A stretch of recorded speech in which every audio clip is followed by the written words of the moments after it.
Hello? Okay. Did you hear what I had said? No, I didn't. Okay. So I know that you had wanted to meet with us, but I can't do it. This has done something to me, and I can't barely functioning right now. So I know you said to Sarah you wanted to meet because you have questions to ask. So I'm here with Scott, and I have it on speakerphone, and I want you to ask us your questions, and we'll answer them now. I would rather meet with you in person. I'm not Tasha. I can't do it. I will if I have his wallet here. I'll give you everything in his wallet, but I don't want to. We'll figure out a way to get it to you. If that's some of your questions, I will tell you this. I have his wallet. You could probably go to the bank. You can probably use his credit cards. Whatever you need to do. I have no clue what's on any. I'm not Becky, this isn't even. about money. Well, okay, then tell me what it is, and I'll ask you. I will answer you. I just want to sit down with you and Scott and Sarah and have a conversation. We are family. This is taken a toll on you. I'm sure you can imagine what it's done to me. It's my father, and I've been left out of everything, and I'm being ostracized for no reason at all. And I really would like to sit down and have a conversation. I think that is owed to me. I think that's appropriate, and I don't think what I'm asking for is unreasonable.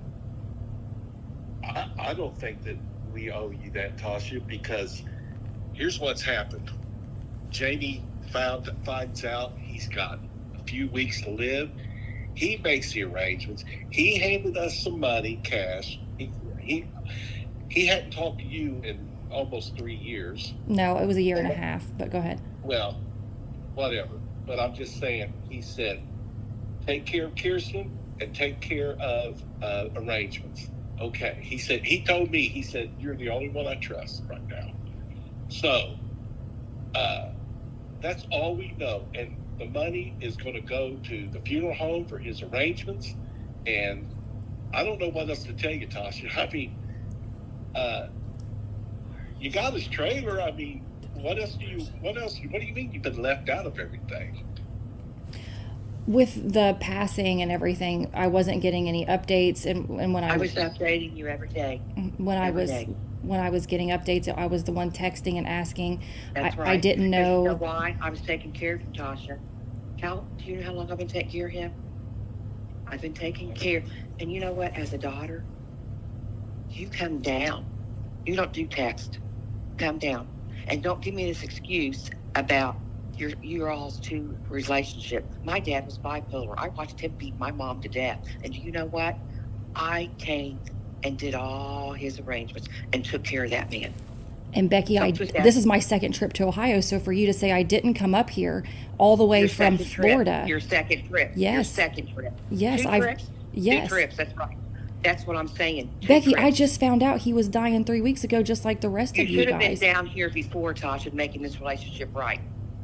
People can't make relationships right when they're dying. Your relationship was already messed up a year ago, you and his. Well, if I'm not mistaken, I don't think he had a relationship with your husband either, because Sarah texted me asking me to ask my dad if Scott could even go visit him. So my dad has not only had a strained relationship with me, he's had one with his son, he's had one with every one of his siblings, and he has one with all of his friends. There's not a single person around that has not had a strained relationship with my father. Well, and it doesn't matter that I had a strained relationship with him. It's my father. It is still my father. The moment I found out that he was sick, I came to Ohio. The moment I found out he was sick. And then you left him and didn't tell him bye. Now, here's why I'm here. Becky, this is why I want to answer questions. Mm-hmm. I want to answer questions. I'm here to only answer questions. We're going to answer questions. Okay. You get your questions ready, and we're going to start from the first questioning on. Why are you so reluctant to meet me in person? Why would I need to? Why would I need to? Am I your family? Tasha, do you know the stress? You know what I would have loved to done? To where you know that you can see why now I can't meet anybody. I can't get out of the bed. I'm probably going to have to go start taking something to sleep. I don't want to meet anybody, and I don't want to meet you because you know why? You will traumatize me, and you've done it all week talking about finances every day. That's been your goal. That's been your goal. I've sent you information every day about your dad and how he's doing. Why is that my responsibility? Because you're Why the one is that that's my here with him. responsibility? You were the one that he asked you to be there with him. Yeah, that's right. But it's not my responsibility to be talking to his daughter every day. You get your daggone butt down here and look at him. Becky, I came That's twice. how you I do have it. a life in Florida. I have children. They have school. I have work. I mean, I came up here every moment that I could. I don't know what different you think I could have done. Let me just tell you a situation. When I was taking care of my dad, I took care of my dad, and I didn't care about anything else going on. I literally did not work. Did you And live I in the same almost- state? Did you live in the Sure, I same did. state? You know what? And did you I have a almost- husband that also I had no worked mo- and But do you could think take we've care of got you? money? Do you think we've got money? I know you think don't we've have got money. Okay. I literally had to rearrange my bills. You can do what you can do, Tasha, if you want to do it. If you want to do it, you can do it. You've got 2 men in your house that could have watched your kids. So don't tell me you couldn't do it. Penny could have got your kids to school. I still had to work and provide for my children, Becky. Okay. You got 2 men that could have helped you provide for them. You don't know want my you to financial answer questions. situation. You don't know how Yeah, I the can't- care of my children goes, and you don't know who pays my bills and who pays Tasha, my I'm here mortgage. to answer questions. This is why I can't talk to you. No, this You is don't why I wanna need to answer. talk to You you because don't you want already to- have a predetermined notion Yes, I in your do. mind, and Yes, you I want do. see Yes, I do. how Now, close-minded I'm of here you, to answer Becky. questions. I'm here to answer questions. But you don't want to answer questions. You want to traumatize me and play games. Becky, You want I've to never badger us. traumatized you. I've literally been You trying to have this speak. week. Tell me You one have bad this thing week. I've said to you, or Well, I okay. defended you. Here's I the bad defended you thing. to Here's the Sarah bad all the thing. way. See, okay, go Here's ahead, the Becky. bad thing, Tasha. You are the bad thing, but go ahead. No, I'm not saying you. I said here is the bad thing. Okay, go ahead. You want to say you want to meet and you have questions. I want to talk. I want you to ask your questions now, but you can't even get through it. You can't even start asking questions. You have to go into all this rant, and you can't ask me one question. Becky, I don't have a rant, and I can't ask you questions because you're the one ranting right now. Well, You're not talking to me in a calm manner. Listen to yourself. Okay, I'm going to calm. I started to be calm when I called you. I said we're here to answer questions. I know, and then I started asking questions. Let's go ahead and start this, Tasha. Mhm. Let's go ahead and start. Well, I will not yell. I want to have this over, and I want to answer all your questions, every single one. So let's go ahead and start this now. Well, okay. When I spoke to Mr. Webster yesterday, no, you know what? I'm going to even leave that because at this time, I know that for some reason you think that this is about money, and it's not about money. Okay. This but is. I will tell you about we're going to talk about the funeral. It's not paid for. I called him back because apparently you thought it was. He said, I told Tasha the arrangements were made. I got the thing in my purse, how much it was. I'll give you a copy of it, and I'm going to tell you it's not paid for. Okay. He said he talked to you. I said, well, she's under, because I thought, well, if it's paid for, great. It's great if it's paid for then, because I can then start giving this money away. Then I could give money away. He said, it's not paid for. Not paid for. So that's the first question. Okay, let's go ahead and go on. That was a miscommunication to me yesterday then, because that is what he told me yesterday. Okay. So, anyways, when I wanted to go to my dad's apartment and look through his belongings, which is not an abnormal thing to do. Anytime somebody dies, the children always get the mementos, anything that is like significant to them, memorabilia. I wanted to go yesterday and get the keys to my dad's apartment. And when I was trying to go to get them from Juatana, and Sarah told you what I was doing, you called me guns blazing, and you said some very, very hurtful things to me for absolutely no reason, just because I was doing something that I felt was right by trying to get something for my son too. My son has been left out of everything, although Reggie and Kirsten and Juatana have all been in the talks about being taken care of. My son, who was closer to my dad than anybody, has been completely left out of everything. Okay. So I feel... Okay, go ahead. This is the second question. So let's start like this. Here's why I was mad. We've been up 24 hours. I've seen some rough things. I've done this for 30 years. And I don't want to go into this. But it was I can't even talk about it. So 24 hours, I'm up, taking care, on my feet, giving this man morphine every hour to get him comfortable. Okay? So, Juatana has 4 kids in the house. She's got 2 10-year-old kids in the living room. They stay in there a lot watching TV. So, 24 hours has not even passed, and this man has passed away. And you're wanting to go to this woman's house and talk about getting the key and going in. My thoughts was, there's 2 10-year-old kids in the house, which I've gotten close to, and we're going to stand there and talk about his belongings. Do you see where I'm at? And I'm going to tell you something. It would not have been calm. I don't believe it, because you believe that she's got everything and that she's lied to you and she is that she is going behind your back. There's no way in this world I would never believe you would be in there calmly. And my thing was 2 10-year-old kids in there, and there's no way I'm watching them be traumatized with that when they watched your dad lay there and die. He was in the living room. He was in the living room in a hospital bed. These kids loved him. They wanted to be there, and they watched him a little bit. We kept him away when it started getting difficulties. I was not going to watch them go through the torment of going through, I want to see this and I want to see that. So I went to the apartment, and what we're going to do and how we can do this, because I don't know, we'll go through every drawer. I will FaceTime you. I'll open every drawer. I do know this, the days I was going up there, what he had. He has a guitar. He gave it to Scott. He had a, but what goes with the guitar? The amp. He gave it to Scott. Okay? So let's go on to whatever else. So when we were up at the apartment, he handed me cash. He said, it's $10,000.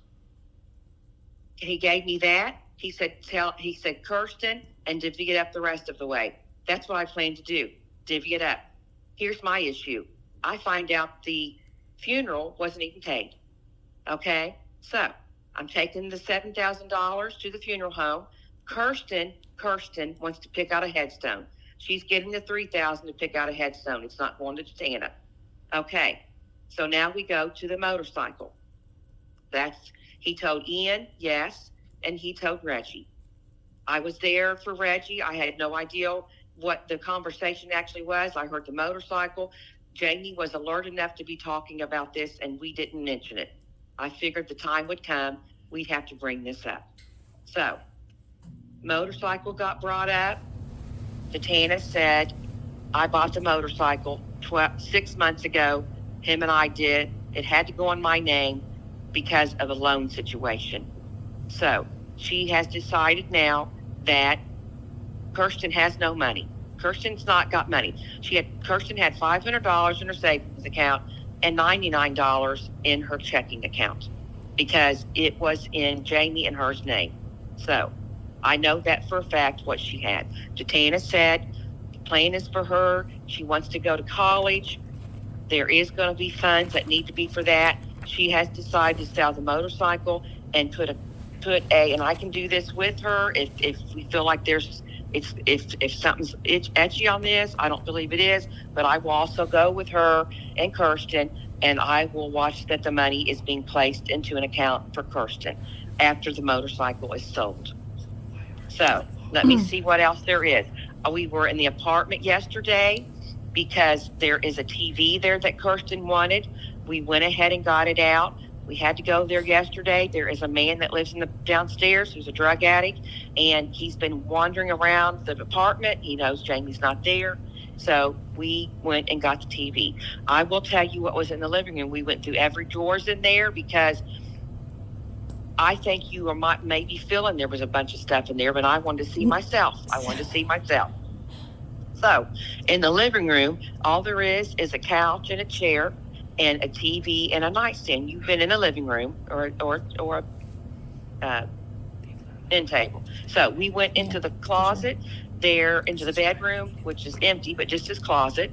I started pulling out, getting into things, and all there is in there is his clothes, shoes. What else was up on top of in the closet? You remember? Motorcycle seats. Seats?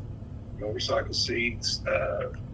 There was a gun that Juatana said was her brother-in-law's or her son-in-law's or somebody's. Of course it was. She took that. I don't know that she bought it, but she said, "Oh, that's my son." She acted like she was scared of it, but she said, "That's my son-in-law's."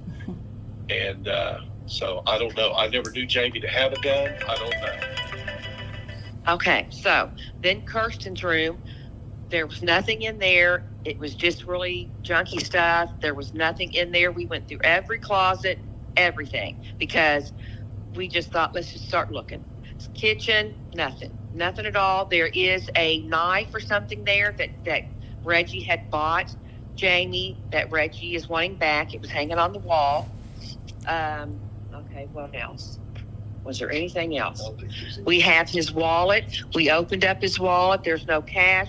There's probably 10 credit cards. So, as far as those goes, I don't want them. You can take them. I don't know what else was in the wallet? His, I think it was his DOT card or FDT or FDOT. I don't know. So yesterday, yesterday my conversation was that I wanted to get my dad's key to his apartment, and I was told I couldn't go or I shouldn't go because it was going to be a fight, which I don't know why you anticipated a fight when all I was going to ask for was just the keys to my dad's apartment. But instead, what happened was you and Scott went to my dad's apartment and went through everything before I had the opportunity. That's what I'm hearing. Is that correct? That's correct. And you don't see how that is shady? Well, it's not shady, Tasha, because here's my fear. There's a drug addict walking around down there, and I also thought you'd go in there and bust the door open and maybe get the TV that Kirsten wanted. Becky, why are you acting like I'm this terrible person? Like everything that you've said is you knew I was going to go to Juatana's and start a fight. You knew I was going to bust down a door and get something that Kirsten wanted. You knew I was going to. Your focus every day is assets. Your focus has not been your dad. There's why. I'm going to come out and tell you. There's why. Everyday assets. I am sorry that is your opinion. I have spoken to my opinion. Can you let me speak? I have spoken to my dad every day, and my dad told me to talk to you about all the assets, which is why I had asked you the questions that I had asked you. And the only asset I had asked you about was the motorcycle for Ian, because my son grew up on a dirt bike with my dad since he was 3 years old. They've ridden dirt bikes and motorcycles together. So that was important to Ian. And that is the only asset. That is the only asset I have asked you about. I never asked about no life insurance. You called me and told me about life insurance. And when you called and told me about the life insurance, I had told you at that time I didn't know anything about life insurance. And the only thing I was worried about is the motorcycle for Ian. I told you that at that point. I've never, ever asked you about an asset other than the motorcycle for Ian, ever. Well, I wanted you to know about the assets. There is no life insurance policy. We've done calls. There's none. They terminated him before that even happened. But Becky, you just now said that you think I'm doing all these bad things because all I've done is talk to you about assets when You have. Becky, we just now agreed that the only asset I had ever spoke to you about was the motorcycle. You brought in the other assets. I never did. I don't know, Tasha. I've went through a week of you. I don't doubt that what you went through. This has changed me because I've had to deal with you every day too, and take care of your dad. I was trying my whole time to focus on your dad, but in the meantime, you can't tell me it was just a motorcycle because I don't think I'd be this angry with you. Well, that's exactly why I'm trying to figure out what's going on with you, Becky, because I don't deserve this. You know what? When you get almost 60 years old, you can't handle the drama anymore. Becky, there's no drama. All I've done There is was right here. Tasha. It's been created by you, Becky. Listen to the way you're speaking to me. This is why I wanted to talk to you in person, so you could see I am not angry and I am not being mean. I'm trying to talk to you guys in a very peaceful manner and just try to get this figured out. Okay, Tasha, here's what's to figure out.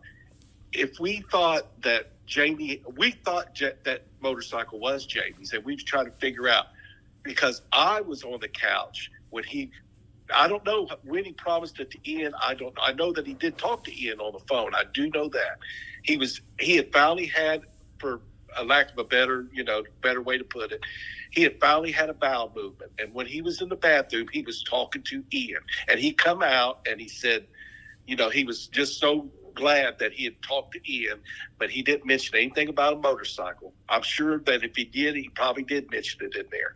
Now, I was across the couch when he said to Reggie, he said he's going to give him the motorcycle. Okay. He started telling him about how he could learn to ride it. He said, Paul Philpott, he said, get with Paul Philpott. He'll teach you how to ride it. The man was on morphine. He probably promised everything. So we was trying to figure out, well, how are we going to do this? Who's it going to go to, Reggie or Ian? Well, come to find out, the motorcycle wasn't Jamie's. It was hers. She bought it. She bought the motorcycle. The title is the original title. It's in her name. So what can we do about that? I mean, I don't understand what we can do about it. There's nothing we can do about that. That motorcycle does not belong to Jamie. Okay. Technically. Okay. Whether if he paid for it, I don't have a clue. Okay. I don't know if he paid for it, but I'm saying technically, legally, that motorcycle does not belong to Jamie. It belongs to Juatana. And Juatana is saying she's going to sell it and put the money away for Kirsten, because that was Jamie's number one concern. When he told me the first night, he said, here's some money. I want you to take care of Kirsten, and then the rest of it, just do whatever. And now here's what he said. He said, I'm just telling you word for word what he said. He said, you're the only one I can trust. I said, Jamie, I'll do it for you. Now, that's what we've been trying to do the whole time. At the same time, trying to take care of your dad, trying to keep his spirits up, trying to take care of him physically, and trying to figure out what we're going to do with his assets. And that is, so then we find out that the funeral is not paid for. We thought the funeral was paid for. But then we turn around and figure out, because Jamie handed me cash. He did not hand me bank statements. He did not hand me anything else. He had gotten all his cash out, I suppose, because he anticipated that there would be like a freezing of his accounts or whatever, something like that. So, yeah, he was applying for Social Security too, and that I know that they don't let you have any money in the bank. So that money was important to him for Kirsten. Okay. But we come to find out his funeral arrangements are not paid for. Jamie told us what he wanted. He said he did not want a visitation because he don't want, in his words, I don't want people looking at me. That's what he said. Mm-hmm. Now, the man was sick. He was on morphine. He said he just wanted a graveside service, a small one, and then the military honors. And we said, that's fine. That's what we'll do. And that's what we've done. All we've done is done what Jamie asked. I know me and Jamie's had strained relationships, but we patched all that up quite a while back. It's been quite a while back. And I've seen him here and there every once in a while. And we just saw him at Kip's over the summer. We had a great time. We all sat out in Kip's yard. We had a great time. So, I mean, I'm not blaming you because you had a strained relationship with him. Well, your wife is. Well, she's not blaming you for that. She's just saying. She did. She said I should have. She said I should have been up here trying to fix my relationship before he got sick, and that is nothing that I can help. My dad and I had issues, and we, it is how it is. But the moment when I found out my father was sick, I left Florida and came straight to Ohio and spent what time I could with him, went home for 10 days, the 10 days that I had to, because I have patients that I have to see. And then I came back to see my dad. I didn't make it in time to see him. But, your wife is making it seem like I am this terrible person who completely disrespected and had no regard and no love for my father. And just because I didn't do things the way that Becky would have done them. Becky is at her wit's end right now. We've had a terrible month here. I know you have too, but we've had a terrible month here. It started at Thanksgiving and it's not stopped. And it's just now over, and now we've got to deal with this. So that's the problem. people are human. They say things she regretted what she said after she said it. I'm telling you, she did. I don't think so, because she called me today saying the same thing. She's literally has just repeated the same things. She talked to me about it. She was sorry for what she said, but you're pushing her in a direction that, people are human and they're going to snap and say things that they don't really mean, because everybody does it. Everybody, when they're pushed to a certain point, says things that they don't really mean. But I'm just trying to tell you, Tasha, there is nothing. I don't know what you want out of this. I don't know what you want, because there's nothing to give. There's nothing to. The motorcycle, we tried to tell you, is not in Jamie's name. It's in Juatana's name. I guess they bought it, but she bought it. I think the problem here is that you guys keep thinking what I'm wanting is money or his stuff, or like you think that's what I want. At this moment in time, the thing that hurts me the most is the fact that the only family that I've ever considered family here, which is you and your wife and Sarah, has now treated me like I am this terrible person who is only after money, only after assets of my father, didn't care about my dad, and had this relationship with my dad where I didn't talk to him and all that. And I came in too late because I'm trying to swoop in and get something out of it. That's not true at all. As a matter of fact, yesterday when I was having lunch with your daughter, I defended your wife when my husband was saying, I think that your mom is trying to keep something from Tasha. I defended your wife up until the last second, until Becky called me yesterday and said the things that she said to me. And then she also admitted to lying to me about the motorcycle. And when she admitted to the lie, I told her in a very calm manner, I said, Becky, that hurts that you were being so deceitful to me. And then she lost it. I wasn't deceitful. She literally had just admitted that she had lied to me and was deceitful about it. I don't think it was a lie, because we did not know that Juatana owned the motorcycle. Becky told me she did. She told me yesterday. But the thing here is, Scott, I am being, like, you guys are making it out to where I'm just this terrible person. I've literally done nothing besides come up here twice to try to spend time with my dad and ask about assets that my dad has, which is a normal thing for a child to do when their parent passes. This is not abnormal. I'm not doing anything outside of the norm. So what is it that you want? What do you want right now? What do you want? I mean, you had questions. Okay, we'll answer your questions. I think we've answered your questions, because there is nothing. I mean, if you know Jamie, like I'm sure you do, you're his daughter, I'm his brother. Jamie just kind of lived by the seat of his pants. Jamie wasn't the type of person that said, I'm going to sock away, large amounts of money and, like that. I mean, Jamie just flew by the seat of his pants. How many times have you heard me mention money compared to how many times you guys have mentioned money? I have not asked about money, not once.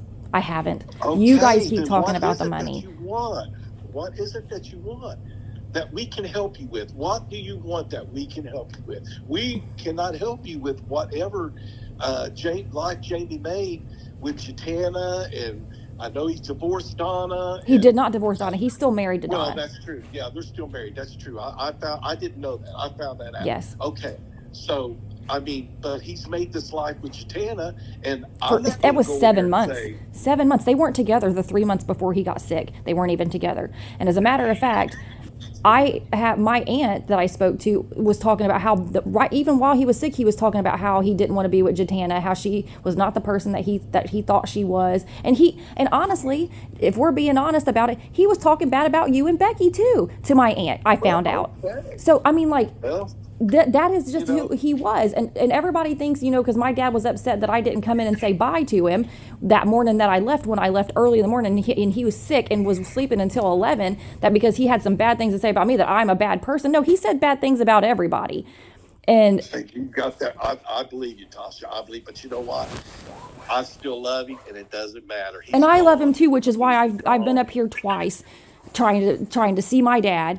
I've done everything that I possibly can, but yet everybody is still acting like I'm this terrible person. Tasha, you can't go up and ask for keys because we know you're going to start a big fight and it's going to cause drama. No, you don't know that, because that is not what was going on. I simply wanted to go look at what my dad had, look for that Bible that I know he wanted Reggie to have, look for the mementos before anybody else had a chance to go rummage through them. And then guess what happened? You guys went and rummaged through it anyways. Well, guess what? He gave that Bible to Kirsten. Of course. Kirsten So has that everything's got line. left to Kirsten and Juatana. What was left to Reggie?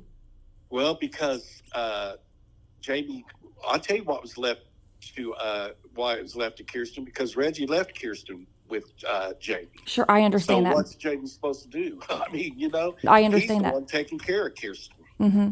I mean, I feel badly for Reggie. I love Reggie too. I feel badly for him, but I don't know what to do because that part of it is not. The only thing that I had control of was his cash, and I was going to do the best I could with it. I was going to give it to you guys and make sure that Kirsten had a share of it, and then that's what Jamie said. He said she's going to go to college. I want you to take care of her. If something happens, and you know, he didn't want me to give it to Juatana. He didn't want me to. He said, keep it and take care of Kirsten with it. That's what I was going to do. If anything came up, because he was afraid to give it to Kirsten too, also personally, because she's got that boyfriend, and he was afraid. Well, he told me, this is his words, that he was afraid she would give it to him. So I don't know what else to do. I got a dying man here who's my brother, who I've loved, and we have had issues before, but he's asking me to do this, and I'm going to do it. I'm not going to say, well, let's get somebody else involved. Let's do this or let's do that, because I knew that you guys had a strained relationship. I knew him and Reggie had a strained relationship. So I'm just telling you, we did the very best we could. And now we want to know, what is it that you want? What is it that you want? Do you want an apology? We're sorry that it came to all this. Okay, we're sorry. But what is it that you want now that you think that we can do for you? All I've ever wanted from the very beginning was for people to be honest to me. I felt, is that funny? Huh? No, I'm not laughing. I'm just saying, you know, I don't know what you mean. I mean, you know, you're acting erratic for one thing. I mean, yeah, we're acting a little erratic too, but you know, we've had a pretty bad week here. So I don't think I'm acting erratic. I mean, literally all I wanted was, you know, answers about what was going on. I thought that I was going to have to be involved with figuring things out for my dad. You know, his apartment, who's going to tell the landlord, who's going to cut off the electricity, who's going to move all the stuff out and donate it, the stuff that nobody wants. You know, like that's what I thought was going to have to happen. I thought that I was going to come here and I was going to help take care of all of these end of life things for my father. And it turns out that I have been kind of cut out of everything, and everybody's taking control over everything. And I mean, I know that he asked you guys to do things there at the end, but we also have to look at the fact that my father was on pain medication around the clock, and he was very confused. But everybody had to take over because nobody was sure what you were going to do, if you were going to come or what you were going to do. Nobody was sure about that. Well, that's not true, because I was in constant communication. This was all happening at the speed of light. Yeah. And it didn't look like you were coming down here, so I don't know. We just did what we had to do. I was in constant communication and let everybody know my day and the time that I was coming. Up until the hour, I mean, even 2 hours before, I was telling everybody I'm going to be there in 2 hours. I let everybody know the day. I told everybody I was coming back Christmas Day. I mean, so that was not up in the air. Everybody knew I was. That's true. But per Jamie's wishes, this all went down quite a while back. This all went down a couple weeks ago. I'm talking about with the funeral arrangements and everything else. This didn't just happen like Jamie, just before he got sick, said, okay, everybody gather around. This is what I want done. No, this all happened as soon as he found out he was sick. As soon as the doctor told him that he would have like 4 to 6 weeks, he started making his plans right then.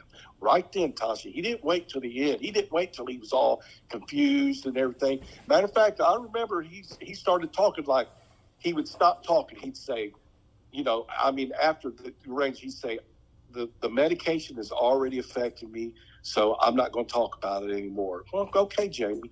But he made all these arrangements before then. When he first started taking morphine, that's when he started saying, or oxycodone or whatever, he started saying, this is what I want done. This is what I want done. This is what I want done. Because he knew it wasn't going to be long before he was going to go down. Mm-hmm. He knew that. So he wanted to make his arrangements then.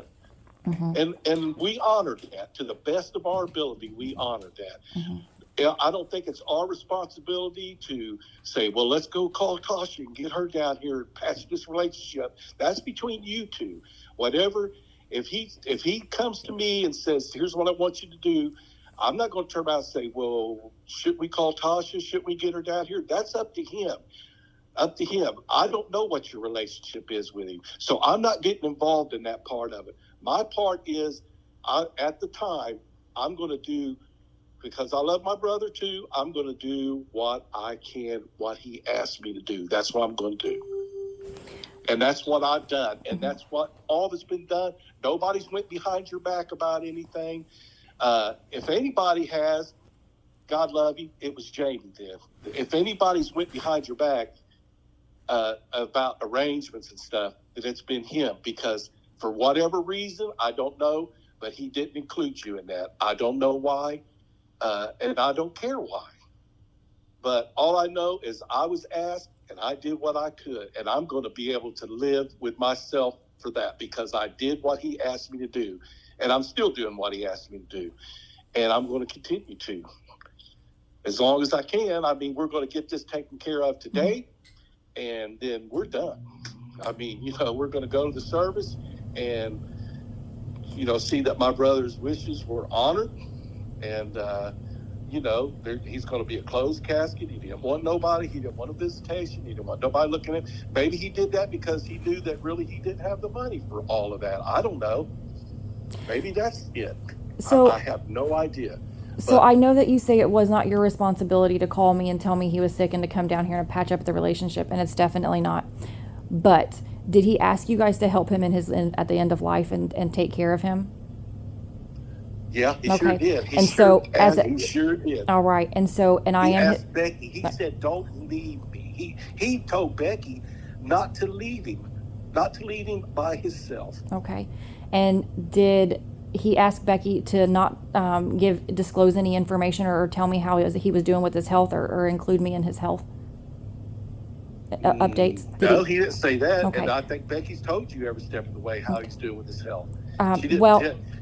Not really. She didn't tell you about his assets and stuff because he didn't tell you about it. No. So if he didn't tell you about it, then I don't know. See, and that's why I keep trying to tell you guys are saying all I care about is assets, but you guys are the only ones talking about assets. I'm literally trying to talk about his health right now, and the assets got brought in again. Let's talk about his health. Okay, so anyways, so if my dad never asked for me to not be notified of anything or to be notified of what was going on with his health care, and you say it's not your responsibility to tell me anything, but yet he asked Becky to be in there and take care of him during these last days, you don't think it's human decency to let his daughter know what's going on? Tasha, my focus was taking care of him every day, keeping him comfortable. Mm-hmm. That's all it was. I don't have to call people and be telling them every day what's going on.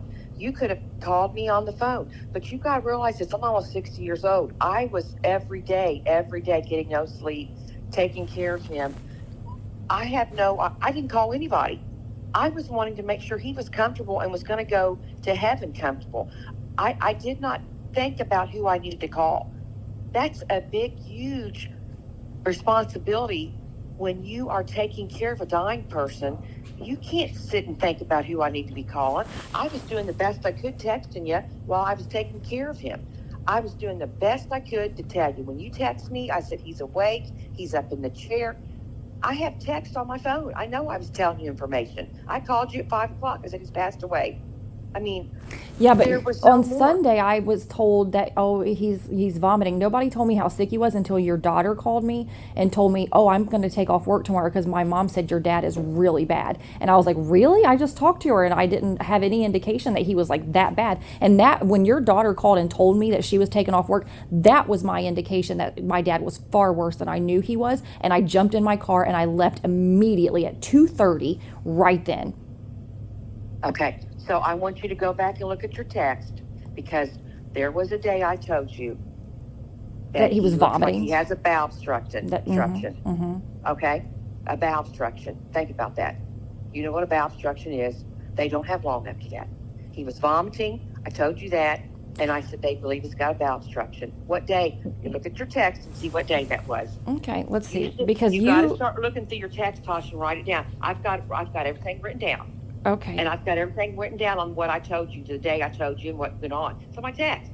So the issue is, there was no, when I'm taking care of somebody, make sure they're comfortable, and I'm cleaning up vomit and making sure he's comfortable, I'm not going to sit and think, oh, I better call Tasha. I talked to you, Tasha. You done told me when you was coming. I don't think you could have got down here any quicker unless you got on a plane. Okay. Well, your husband just said nobody knew when I was coming. See, so there's I didn't know. so I much. didn't know. Well, No, you told me when you were coming. You texted me when you were coming. First, I have several texts on when you were talking about coming. So, first you said you were leaving Saturday. Mm-hmm. So you were daily telling me when you were coming. Okay. Then you changed it to Tuesday. So that's okay. And then you decided you were going to leave Monday. So I have every day when you talked about you were leaving. Mm-hmm. But because you guys had a snowstorm up here. The roads were not safe. That's exactly right. That's exactly right. But during this time frame, you got to realize this. I was going down. I was so tired. I've had no sleep, not just for 24 hours, for days. I've had no sleep. Mm-hmm. So I can't think about picking up the phone to talk to anybody because my main concern was Jamie. Jamie said, come every day. So Juatana wasn't helping taking care of him? Juatana was there too, and yes, she was. So you didn't have a moment to think, like, let me let his daughter know what's going on? I mean, to me, that's human decency. If that wasn't in your mind, then it wasn't in your mind. Whatever. But to me, you could have picked that up is the phone human and decency. called me, Tasha. Becky, Why I didn't know he was that bad. I did, and I was. Oh my God, it's pancreatic cancer. It's pancreatic cancer. It's 4 weeks. You know it's bad right then. It's been bad. 3 weeks. You've got the knowledge, Tasha, to know as a nurse when somebody says you got 4 weeks, you got pancreatic cancer. You know how fast that goes. Think about it. I've never worked with cancer patients. You're a nurse practitioner. You know this. Becky, Don't sit and act like it's my fault because he went down faster than what I told you. My God, you've been to school. You're a nurse. Mm-hmm. You know this. 4 weeks, pancreatic cancer. You went to his doctor's office, visit with him. The doctor said told you it 4 to 6 weeks. 4 to 6 weeks. It's been Tasha. 3, Becky. Okay, I don't care how long it's been since he's passed, but here's the problem. Do you know how fast these people go? They can die the next day. I don't know. I've never worked with a cancer patient. I've never worked with a cancer patient. It ain't on me. It doesn't matter. You start investigating because your dad's got it. You start looking it up. If you don't know, you start looking it up, Becky. I did this is the way You start researching then. If your dad has something and the doctor says 4 weeks, you research if you don't know it. You're a nurse. We have to research things as nurses. If we don't know it, we research, especially in families. Mm-hmm. So don't sit and blame me that I didn't update you every day and I should have been on how sick he was. You know what? He could have passed away 2 days later. I didn't blame you. I just said it's human decency. You're blaming. Okay, human decency to be calling you. No, you research, Tasha. You get on a plane, and you get down here, and you should have been taken care of. What would research have done? It would have said 4 to 6 weeks for him to live. Because you said you had no clue about pancreatic cancer, how fast they can go. No. That's what you just told me. Tasha, just ask when we can pick up his stuff. God, I need you to take this. Say we're on our way over there to pick it up. Okay. Scott. Now, what other questions do you have? Because obviously, this isn't questions. You're asking us why we didn't call you. I've already. These are questions. It is a question. Okay. But here's my last question, so here's Becky. my answer. I took care of him day after day after day. You was not my first thought. I know. You're such a martyr. Thank God for you. Jamie was. My only question now is, where is my dad's apartment key? Because I want to see if there's any memorabilia there that I would like to have to remember him. It's at Juatana's house. Go ahead and call her. I'll give her your number. You can call her and ask her. Okay. However it needs to happen, I would like to see if there's any memorabilia there, a little memento that I would like to have to remind me of my father. Seems like everybody else in the family has already got what they wanted. Is there nothing in the trailer? Is there no memorabilia in the trailer? Well, I don't think that he would have left anything in his trailer that meant anything to him because he lived in Ohio and he only went to the trailer every once in a while. Right. But the trailer had a lot of belongings in it. He told us because he talked about What are we going to do about that? We can't do a thing about that. You have the trailer. I'm sure there's a lot of his stuff in there. I know there is, because he said something about stuff in the shed and this and that. But, we thought we ain't not messing with that, You ain't messing with it because you can't do anything. So, I'm sure there's stuff there. But, yes, we'll figure out a way for you to have the key. And we'll figure out a way. I don't think you have memorabilia as far as like when you were young or anything like that there. I don't see anything around like that, but I'm sure not hiding anything. You can go right in there. Juatana has the key because she has to give the key back to the landlord. We don't even have the key. But we'll try. We will try to work it out and get that key and give it to you. We're gonna get his wallet and everything else too. Okay. My disappointment in you guys is I can't even express it. I can't express mine in you either. I can't express it either because you know what? This is harassment. I've been harassed from a week from you. You could have gone on a plane. You could have gone on a plane, Tasha, 4 weeks ago and came down here. You can't tell me you don't have money. You're a nurse practitioner. So 4 weeks ago, you could have come down here. You could have got involved in all this. Maybe I spend my money the way you spend yours, Becky, because I know about your financial issues. I know all about it. Maybe you don't know how I spend my money. You don't know if I have money. Maybe I blow all mine the way you do. Well, Tasha, I don't have money. I don't have money to be here right now, Becky. But I'm here because I wanted to see my dad. So, you know what? All the respect I had for you guys my entire life. Well, I don't have any for you right now. I will pray about this and ask God to forgive me for whatever I said. I pray to God He forgives you with your holier than thou fucking attitude. Honey, I'm not holier than thou. Yes, you are, bitch.